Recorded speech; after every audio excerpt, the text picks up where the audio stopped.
Olá, bem-vindo mais uma vez ao canal Hogwarts. Hoje estamos aqui para vos falar sobre criaturas, dá para ver. Existem algumas criaturas que são mais focadas durante o filme de Fantastic Beasts and Where to Find Them, em monstros fantásticos e onde encontrá-los, e é sobre eles que hoje vamos falar algumas características. Começamos, por exemplo, com o Niffler. Nós sabemos que o Niffler tem um pelo preto, macio, um focinho longo, tem uma predileção por tudo que é brilhante, sejam moedas, seja um copo que brilha, seja um bocado de vidro, mas sobretudo ele tem uma predileção sobre tudo que é tesouros.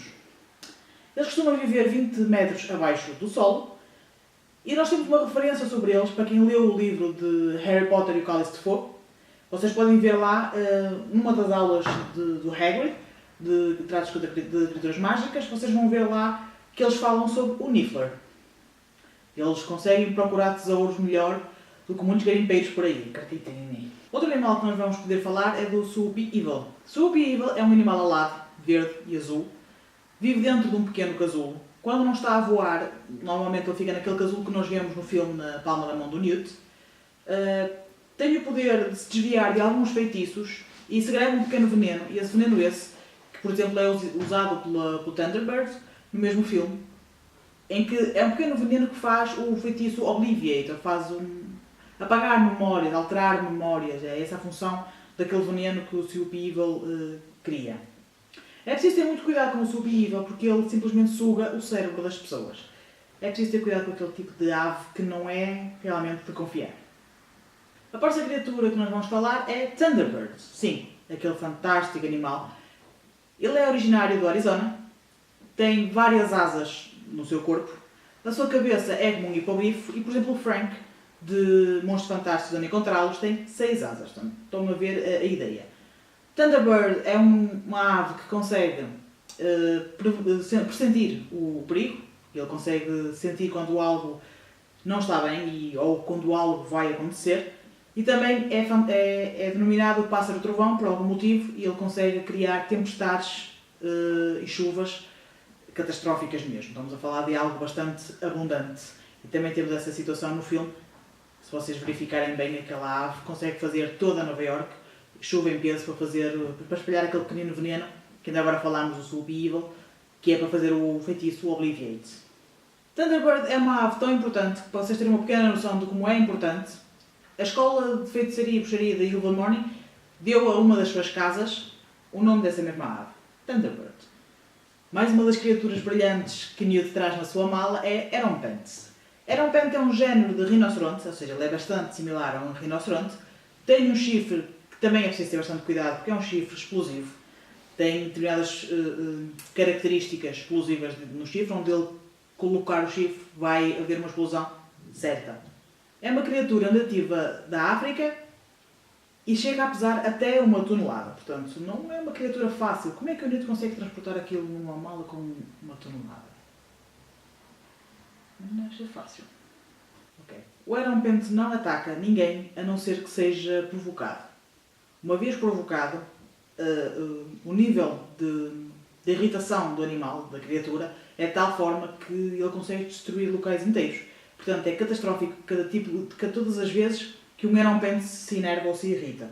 E nós podemos ter uma pequena noção sobre isso a partir do momento em que ele tem 1 tonelada e um chifre que explode. Uma das citações que nós temos sobre Erompents é em Relíquias da Morte. Se vocês forem buscar o vosso livro, sim, isto porque nos filmes não está, se vocês forem buscar o vosso livro de Relíquias da Morte, vocês vão ver aquela altura em que o Harry descobre sobre o símbolo das Relíquias da Morte e vai à casa do pai da Luna Lovegood, Xenófono Lovegood, e repara que ele tem um chifre de Erompent pendurado na parede. É um facto.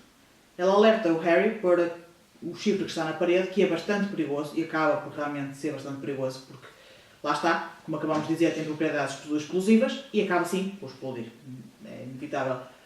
Portanto, se vocês forem buscar esse livrinho, vocês vão ter uma citação sobre isto que eu acabei de vos contar agora.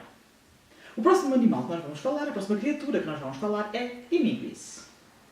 Diminguis, ele vive, ou melhor, eles tentam encontrá-lo no Extremo Oriente. No entanto, não é fácil porque o Diminguis é invisível. Ou seja, todas as vezes que ele se sente ameaçado ou se sente em perigo, ele fica invisível. Os seus olhos são grandes, negros, Tem uma penugem meia platinada, ou seja, meia prata. É uma criatura dócil, é um herbívoro. Portanto, é tudo aquilo que a gente gostaria muito de ter em casa. Eu, pessoalmente, gostava muito de ter em casa. Eu ia ser bastante engraçado tentar brincar aos esconde-esconde com ele, por exemplo. Diminguiz é parecido com o macaco, tem algumas semelhanças ao macaco e todos os seus pelos são usados em capas de invisibilidade. Portanto, a capa que o Harry tem, não é? Que era do seu pai James, e essas mesmas capas são criadas com o pelo de Diminguiz. Daí conseguir nos tornar invisíveis. O que é fantástico, sinceramente. A última criatura que nós vamos falar se chama Okami, Osami. Não vos sei dizer precisamente como é que conseguimos dizer exatamente o nome da criatura. Eu penso que seja Okami, mas se eu estiver errada deixem aí nos comentários, porque realmente posso estar errada. Okami é um animal alado, em duas cores. Ele é azul e verde. Tem o seu corpo em serpentina. Consegue-se encolher ou aumentar de tamanho mediante os espaços. É super protetor com os seus ovos, portanto não tentem irritar um Okami quando estão os seus ovos por perto. E todos os seus ovos são com uma prata pura, são revestidos, não é? De uma prata pura. Portanto, prata essa que foi dada, por exemplo, ao Jacob durante o filme, para que ele pudesse abrir a sua padaria, uma vez que não conseguiu empréstimo no banco. Por isso, é isso. Eu vou-vos deixar aqui um pequeno divertimento. Vocês deixem nos vossos comentários todos aqueles animais ou todas aquelas criaturas que vocês encontram aqui no nosso estúdio, na nossa bancadazinha. Eu vou acrescentar aqui alguns. Podemos acrescentar assim também. Até vou segurar.